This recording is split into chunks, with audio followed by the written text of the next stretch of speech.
Good morning, good morning, good morning, Red Pill community. How are you doing? This is Dorothy Guyton, starting your day off with a little bit about my book that I wrote just for you. As you know, I wrote Manhood Interrupted. Oh, light, that's the wonderful sunshine coming in the window in here where I take my videos, but it's Manhood Interrupted, an answer for the Red Pill man. And I wrote this for you because you seem to be wondering what is going on with women. When you look up what Red Pill is about, it's about awakening, reclaiming your masculinity, knowing that men have rights, not staying in a submissive role to women, regaining your power through working out, being stoic, not being available, being choosy in women. It's a whole bunch, but when I actually listen to videos, and it's very difficult to listen to videos because in Reddit, it's private. On Facebook, y'all are private. On Twitter, I don't even see you on Twitter. So YouTube is the only place where actually I get a chance to hear expressions about the Red Pill man. And all I hear is hostility towards young, beautiful women who are dating wrong or not dating you or want men that are above them. The only certificate they have in their life is a birth certificate, but they want some degrees making thousands of dollars a year to take care of them, provide for them, buy them nails, hair, makeup, clothes, perfume. It seems like you all are giving dating advice and tips how to meet women, pick up women, have sex with women, be in a relationship where you maintain the power. But from what I had researched, I didn't think that was the Red Pill movement. So I'm a little confused. I think the younger men who were drawn in by older men, millennial men who were dissatisfied with what was happening in the workforce and their economic value, their family value, financial value, they were dissatisfied with it, and somehow it became something about dating and relationships. But that's not the focus. That should not be your focus. And everyone wants to point the finger at the woman. She's like this. Look at her. Listen to her. Who she thinks she is. Blah, blah, blah. You don't need to worry about anyone outside of yourself. When you center yourself and do right and carry yourself in a certain way and ground, you pull in what you are equal to in value. You attract like. Like attracts like. It doesn't repel like. So if men want to change in their social standing, have respectability in the community and everything, you're not going to do it by saying she must change. She must change. They must change. It's here. You must change. Everyone says do not marry anyone and think you're going to change them. People change when they want to change. The only thing you have control of is you and how you react to things and how you change and how you grow and how you develop. And when you make yourself well and whole on all levels, you will see that everything you want will come to you. I know it sounds easy, and it's not. And like I said on a prior video, it seems to be an age group of 20-year-olds, and then they say, you know, the women that are in their 20s, when they turn 30, they lose value. Well, 20-year-old men right there, where you're still searching, looking, finding yourself, that's what you're doing. That's why some things seem so hard and frustrating. You're not fully developed yet, and you're looking for something and looking for something, and that's not defined yet. But your 20s is a time of exploration, forming a worldview, making mistakes, getting experience, and everything like that. So that's more the frustration. And you can tell because y'all are still in a social group. You're still part of a gang. You're looking for that gang welcoming, attachment, affiliation, that group pack mentality. I belong to a group, instead of separating out of that group at that mass voice and being your individual and setting out on your life. So even in y'all grouping together for the movement, it is still much like a boys club. And you know, in boys club, girls are never welcome. Girls are never welcome in boys club. But when you get out of this stage, you will probably move on to what do I want for my life, instead of pointing at, I can't have that and I'm upset. that is still in a young mindset. I can't have it, so I'm upset, and I'm just going to have a tantrum and talk about it, kick about it, keep up noise about it and everything. That's not how you solve anything. You have to say, I don't like this situation. What am I going to do new to change and to get what I want? So I understand the dynamic of the manosphere. I understand the dynamic of having companions that feel like, and you're in a group and accepted, and y'all all are bonding over this, and it's still that rah, rah, rah, joke, joke, joke, poke, poke, poke, saying ugly stuff, and it's funny and all of that. But sooner or later, you're going to move. And that's what I'm for. The red pill man who's made the decision that there's something going on. There's a change in how men are perceived, and we're going to have to reclaim or redefine manhood. And so that's what my book is for, when people are at that stage. So what I want to quickly do is go over the chapter views with you so you can understand what the book is about. And I am absolutely proud of this book, and it's a wonderful book, and it's for women and men. It's not to knock anyone. It's to shed light on what I've seen, and what I've seen is how man has been through the centuries until now, and there were points of inflection where change had to come, and you'll understand that once I get there and I continue, because I'm going to make many videos, and explain these chapters and do everything I can to let you know that this is a really good resource. And I know as soon as you see a female face, you're like, here comes a woman trying to tell me something, and I know that is already confrontational, and you already guard up. We don't want a woman saying anything to us. We don't need a woman saying anything to us.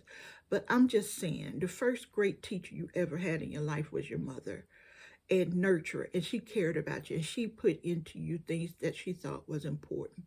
The next female you probably had was your teacher, and that teacher gave you instruction and poured into you what she was supposed to do. And then when you get sick and everything, the first person you see is probably a nurse that said, okay, are you sick? Let's get you taken care of, and so forth. So women do play a dynamic role, and there are some women who are crazy, who are insane, illiterate, stupid, ghetto, whatever you want to call them, and they don't need to be around anyone to say anything. But you have wisdom to know that type of character and what's being presented to you, and you can go where something is feeding you and something is making you foul. So I'm saying you have that wisdom. I'm trying to make short videos, so I'm speaking fast, but you have time to watch this over and replay it as you need to. Subscribe so you can be in on the next posting, the next video, and hit it and like. I'm getting some positive feedback, which I'm very proud of. And this sunshine, praise the Lord for it, but it is messing up my face, right? But subscribe, tell your friends about it. Give it a chance. It won't hurt you. All right, so my book, I do begin, and the very first thing you see is men are mad.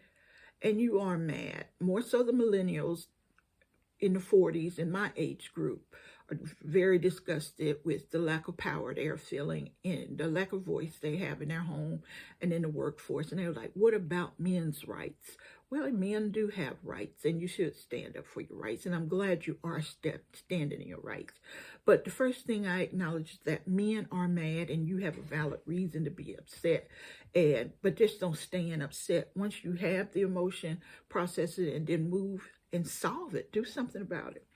The next thing I look at is the origins of man. Why were you created? And what were you created for? And you think that's going to begin with Genesis. But every country has their own origin of man story. I look at Africa, Greece, China, the Vikings, the Native Americans. Why and how was a man formed? What was his purpose by those gods and all those different places and these creation stories your ancestors was told about, why they came about? And that is very interesting. I'm telling you, it is a good read. The next thing I go to is, well, just before the origins, I do go into the rite of passage where men went from boyhood to manhood and how important that was to have that symbolic time. And I'll get into rite of passage man. And I named it Origin Man, Rite of Passage Man.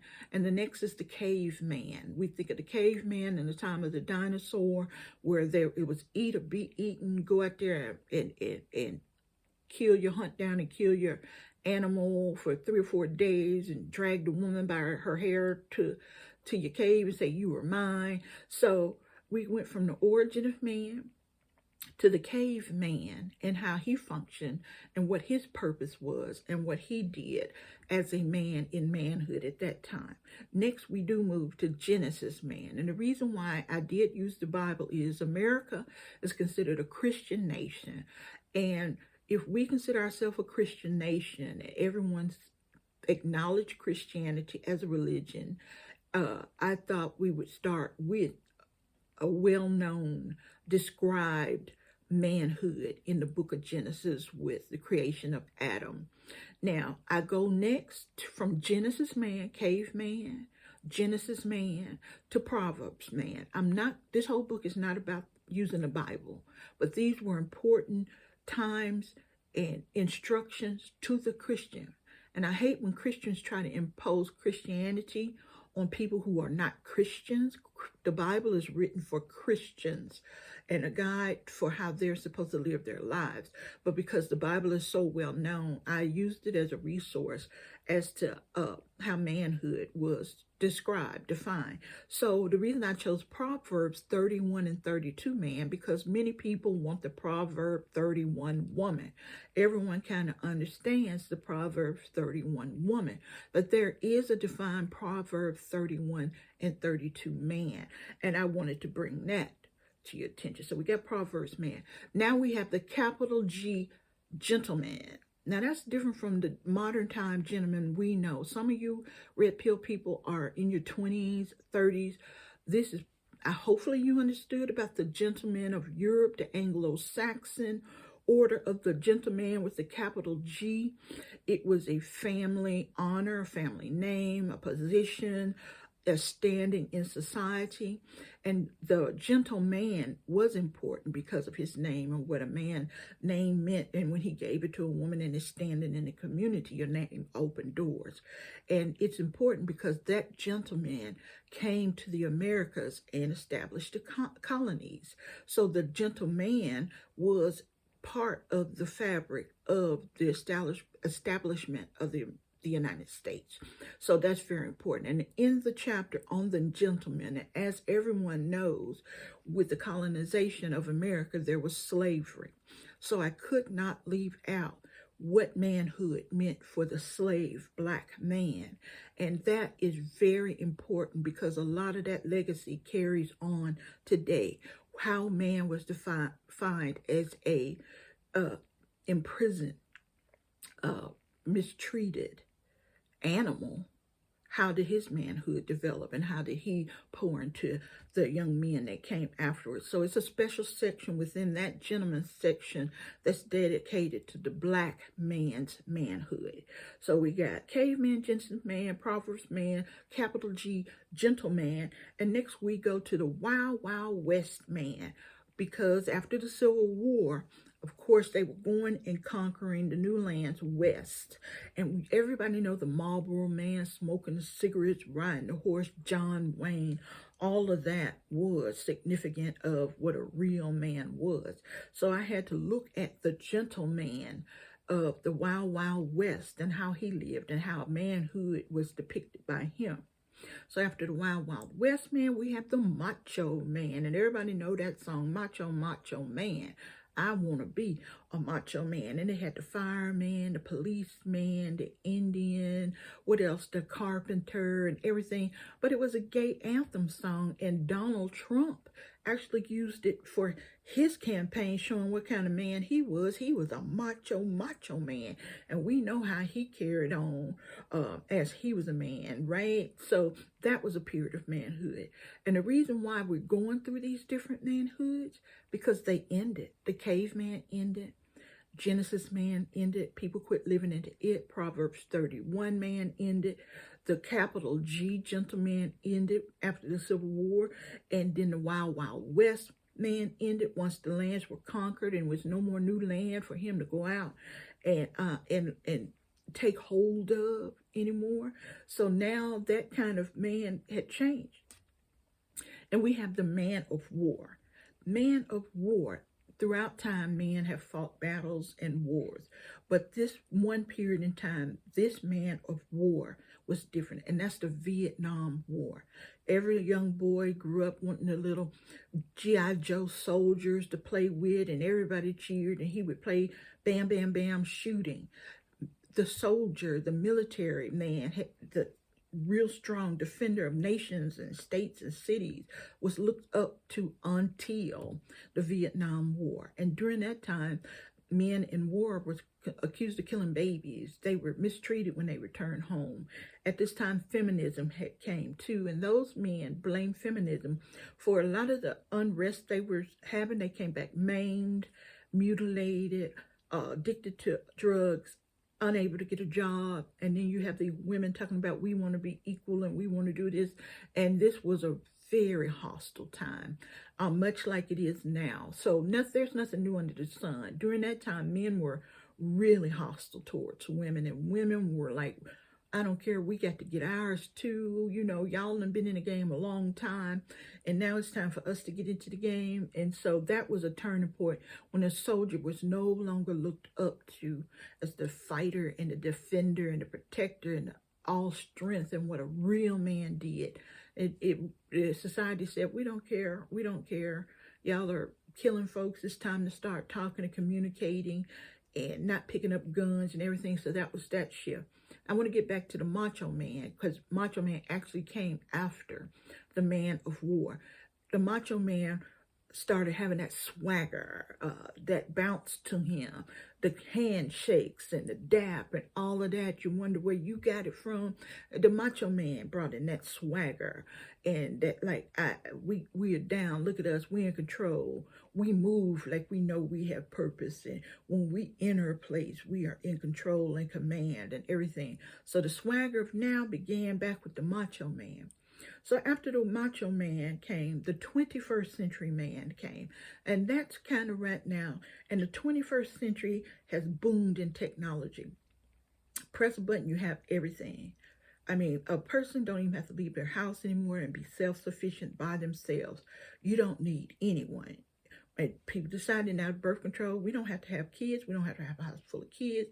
We can choose forever to just take care of ourselves, spoil our own self, do what we want to, have what we want to, now. Consumer, we just eating it up, now, everything. Give it. We want it. We want everything. So the 21st century now is the small G gentleman. We're in a time of the small G gentleman. This is the time where the gentleman now is communicating. Women say, I want you to be sensitive. I want you to talk to me. I want you to cuddle me. I want you involved with the children. You should be able to take care of your own kids. Men started going into the delivery room. Men now braid hair, comb hair, dress the children. Some have become house husbands. The woman made the most money. Hey, you stay home with the children and take care of the kids. Now we're in a cycle of man was a doing man. He did, he hunted, he fished, he fought, he did everything. Now we're in being. He's sensitive, and this is where we get the metrosexual. He dresses well, he getting his nails done, his hair did, all of this. He's looking as good as the women, putting as much on the outside also. As an investing time as Steve Harvey, Lord help him, he know he can dress, but I don't know. I didn't see that as macho anymore, but he is tight from head to toe. And that's the small G gentleman. The small G gentleman. So get yourself together, get yourself educated, be able to speak, be able to talk, show your emotion, be vulnerable, cry. It's okay, do all of this and everything. So now we're in the time of the small G gentleman. And now the rumbling is coming, right? It's not so much as people unsatisfied with the small G gentleman. It's okay in communication. But what really happened is now you can't make a living working 40 hours a week. The money's not coming in anymore in the jobs. And people get degrees and they still can't get a job. And there's just a lot of unrest right now. And so now we have the red pill man. We have you. The red pill man. I'm trying to dodge the sun. Let's see. It isn't happening, is it? We have the red pill man movement. The gentleman, he's still going to stay. But you're saying, no, we're not going to do this. We need something else. This is not satisfying. This looks like it's more favorable to women. What they call it, the feminization of America is becoming more feminine. The men are taking on more characteristics of the woman. The woman is leading, is saying, do this, do this, do this. And y'all said, we done created this mess. Women created this mess, and they're not blamed for it. Okay, we can say that women created the mess and they're not even blamed for it. But the red pill man movement, and y'all do have a movement, even though it's kind of undercover. It's kind of undercover. Let's try over here for a minute. Even though it's undercover, it is a big movement. I've spoken to many women, and they say, I don't know anything about red pill. And I'm like, girl, you behind Dr. Phil, and he did this about the red pill man on his show. And they're unaware of your movement, and I think you want to stay under the radar a little bit and enjoy this period of commiseration, of complaining, and talking about it before the plan is cemented.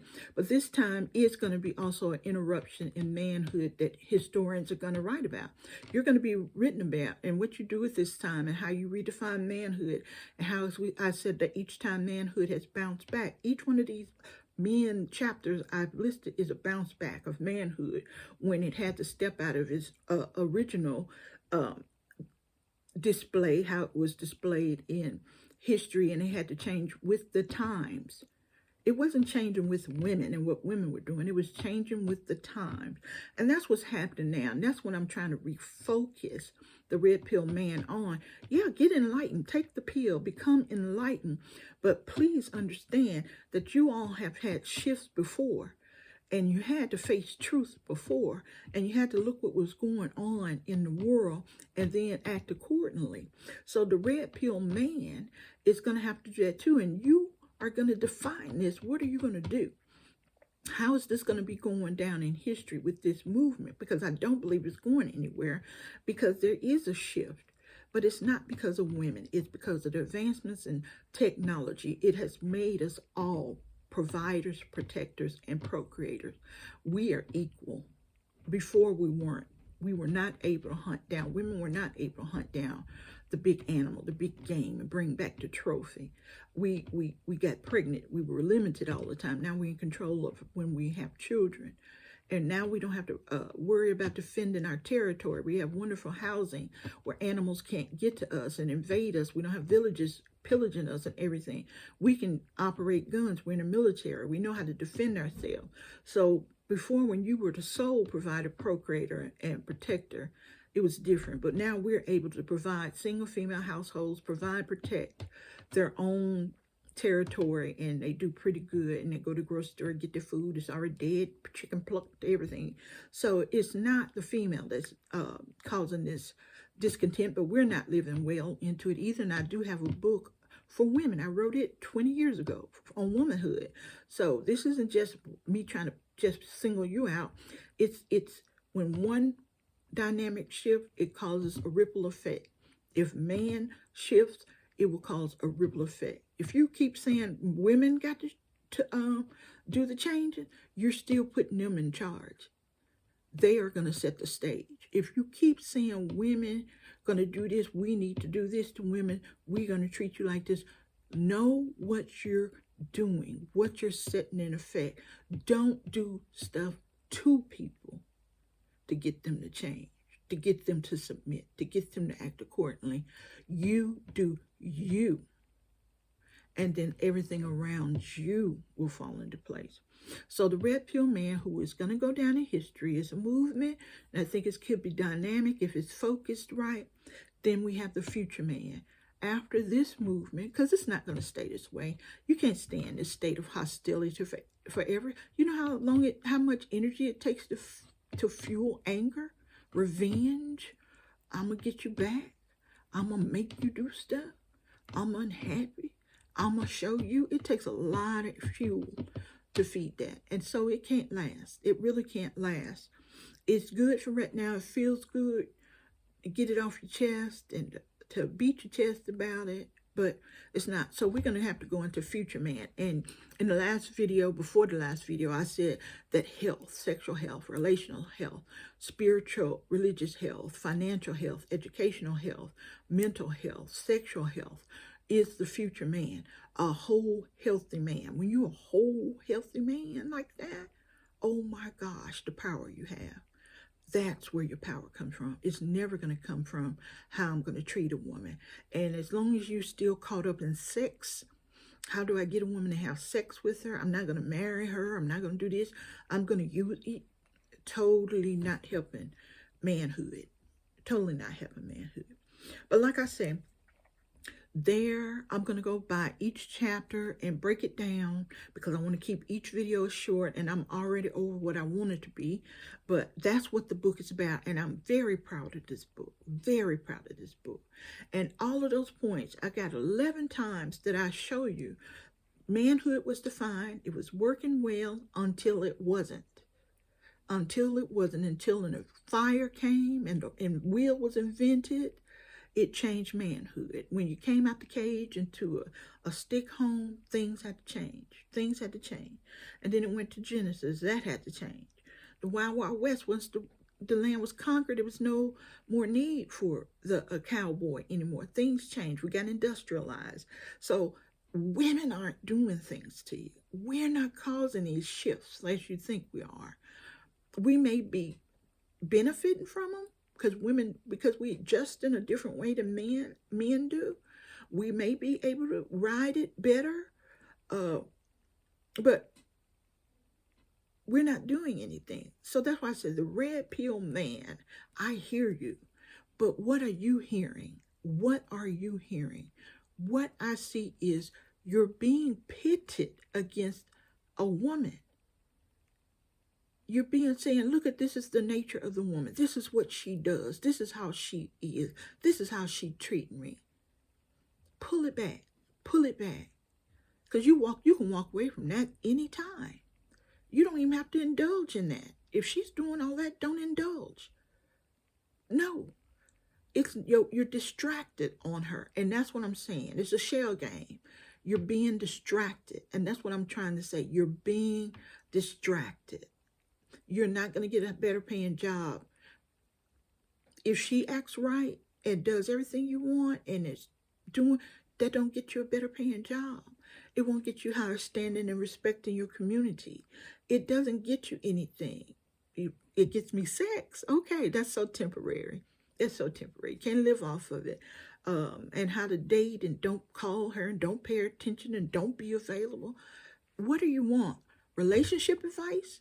Is that really what it's all about for you right now, men? Red pill man?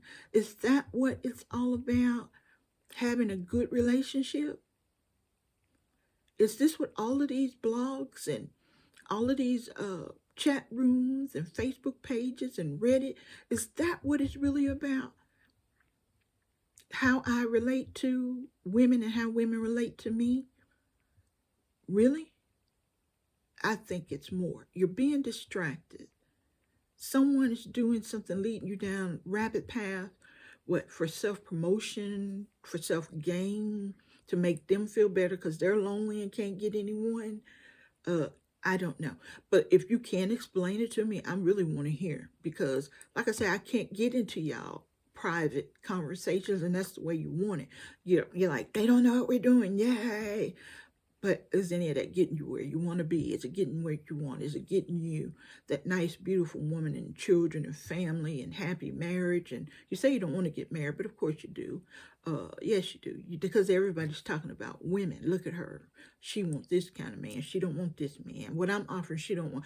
It is so much about a woman. I don't know how a red pill man say, I'm taking a pill to open my eyes. And my eyes are open to how horrible women are. That's a simple pill. You didn't need a pill to see how horrible women are. You didn't need a pill to see how terrible women are. It's terrible women, it's terrible men. You didn't need a pill for that. And my eyes are open now. Open your eyes, red pill men. This is what they doing to us. Stop it. Stop it. Okay, like I said, my book, Manhood Interrupted, an answer for the red pill man, because it's answers. It's answers right now. If you have the right question, what's your question? Maybe that's the thing. What is the question of the red pill man? What is it that you want? And you're going to say, I want women to shut up. That's so simple. Yeah, that ain't what you're after. Okay. And it's going to be available April 2022. And I'm telling you, this is great. If it's nothing else, I think it's something that you as a mother should share with your son as he's developing and becoming a man. For men that are feeding themselves, trying to get themselves to where they're moving, what they say, moving a shaker, someone that brings something to the table so they can have a woman, a high value woman. Well, you have to feed yourself something good. Garbage in, garbage out. Good in, good out. This is a good, solid book. Whether you buy it or not, I'm giving you the information on YouTube, but I'm telling you, the book, when you have it right there to read your resources, you're gonna get a lot of stuff that's not commentary, that's better. So I'm gonna see you all tomorrow, where I don't know what my video is going to be about tomorrow, but of course it's going to be something that lifts and edify and builds you up, because men are important. You were created by God for a purpose. You have a special gift within you. You are valuable and valued. You are loved by the Creator. And I know there's many people that love you. It may not be the right woman. May not be, all the women don't faint and want you when you walk into a room, but how many people did that happen to anyway? Unrealistic expectations. Sometimes expectations are unrealistic and they cause us a lot of pain. But right now, the red pill man sounds like he's in pain. And I want to do my best, if you just don't reject me because I am a woman, to see if I can do anything about that. And I'm open to questions and comments. You can email me at rizerfall, and that's RIZERFALL. I know y'all gonna have a joke about it. I can't say out loud my links, but it's rizer with a Z fall at yahoo.com. You can also go to my blog spot, DorothyGuyton.blogspot.com, and I'm going to get my Twitter right this time. It's going to happen. You can find me on Twitter at In Defense of Women. The letter N, DEFENSE of Women. I did it. In Defense of Women on Twitter, and also on Facebook at Dorothy Guyton, author. And that's Dorothy Guyton, comma, author. But you know, you don't put a comma in there. But I'm an author and I write books. This is not my first book. So, like I say, submit. Keep your eye out for me. Tell people I'm around. Share. I've had a comment that someone said, ooh, you sound pretty sound. I am pretty sound, okay? All right, until next time, take care. God loves you. I love you too. Subscribe, all right?